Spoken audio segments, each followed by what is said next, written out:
Kaddik bir koyaman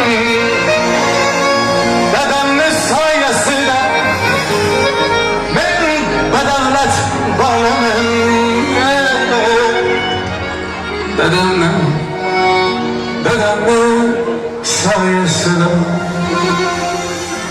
kaddik bir koyaman dedemni soyasida men badavlat bolaman dedemni soyasida Kovançlardan bakımda, şahanlerdeki şahtımda, şahzadeler baktımda, ödemli sayesinde.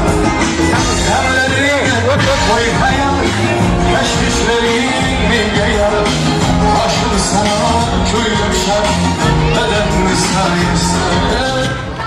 Taraflar gibi biz mehribon oilamiz qo'shib so'radan kelamiz. Xo'p, katta to'y bolamiz chaqiraylik, mikrofon qarshisiga rahmat deb qo'ysin dadajonisiga. Oqibat iloji ko'rsa emas, ota mehri boshqacha bo'lsa kerak-a baribir.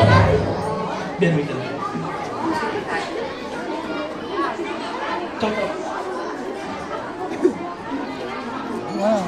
Hadi yenge o'char.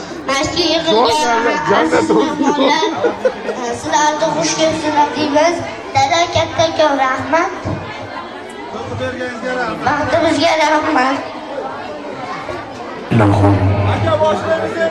Biz mehribon oilamiz.